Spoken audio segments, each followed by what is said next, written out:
ఆగ్రహం వ్యక్తం చేశారు. అల్లు అర్జున్ ఏమైనా సైనికుడా?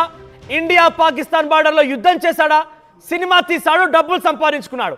నేనే స్టార్ను, నాకే ఫ్యాన్స్ ఉంటారు, నేను ఎవరికి ఫ్యాన్ కాదు అంటూ రేవంత్ రెడ్డి మాట్లాడుకొచ్చారు. ఇక సీఎం రేవంత్ రెడ్డికి కేంద్ర మంత్రి బండి సంజయ్ కౌంటర్ ఇచ్చారు. అల్లు అర్జున్ సంబంధించి ఆ మాటల్ని ఉద్దేశిస్తూ అల్లు అర్జున్ కొన్ని మిలియన్స్ ఆఫ్ పబ్లిక్ని మోటివేట్ చేయగలుగుతాడు, ప్రేరేపించగలుగుతాడు. సినిమాలంటేనే ప్రేరేపించేవి, దేశభక్తిని పెంచేవి. దేశభక్తి అంటే కేవలం బార్డర్లో పనిచేయడమే కాదు, దేశభక్తి అంటే నలుగురిని ప్రేరేపించేవి, మంచితనంగా నలుగురిని మార్చేవి, అవన్నీ కూడా దేశభక్తి కిందకే వస్తాయంటూ అల్లు అర్జున్ ట్వీట్ చేశాడు. మంచి సినిమాలతో కోట్ల మందిలో స్ఫూర్తి నింపుతున్నాడు కూడా. నీలా నోట్ల కట్టలతో అడ్డంగా దొరికిపోలేదు అంటే ఇక్కడ డైరెక్ట్గా రేవంత్ రెడ్డి టార్గెట్ చేయకపోయినప్పటికీ కూడా ఇక్కడ బండి సంజయ్ ట్వీట్లో మీరు చూడొచ్చు. Actors like Allu Arjun motivate millions far more than leaders who treat public office like a cash cow getting caught with bags of loot. ఇక్కడ చూడండి, getting caught with the bags of loot or making corruption their life's purpose. So ఇవన్నీ కూడా ఏకంగా రేవంత్ రెడ్డిని ఎక్కుపెట్టే రకంగా ఉన్నాయి, చాలా క్లియర్గా అర్థమవుతోంది. ఇక patriotism isn't just the India Pak border. దేశభక్తి అంటే కేవలం అక్కడికి వెళ్ళి ఇండియా బార్డర్లో యుద్ధం చేయడమే కాదు.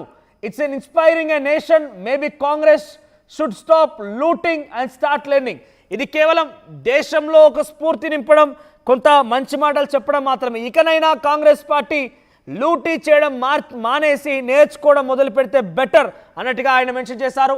ఇక్కడ ఆయన ఒక కేంద్ర హోంశాఖ సహాయ మంత్రి కూడా మరొక కేంద్ర హోంశాఖ సహాయ మంత్రి ఈ రకంగా మాట్లాడుతున్నాడంటే ఎలా చూడాలో అర్థం చేసుకోండి. మరోవైపుగా బండి సంజయ్ని కూడా ఏకిపారేస్తున్నారు ట్విట్టర్లో, పెద్ద ఆయన కూడా కామెంట్స్ చేస్తున్నారు. ఒక తెలంగాణకు సంబంధించినటువంటి సదరు మహిళ మరణిస్తే నువ్వు అల్లు అర్జున్కి మద్దతుగా నిలుస్తున్నావా? అల్లు అర్జున్ ఏమైనా నిజంగా నువ్వు చెప్పిన ప్రకారంగా దేశంలో దేశభక్తి అంటే ఇదే అవసరం అదే అవసరం లేదని మాట్లాడుతున్నారు, సరే.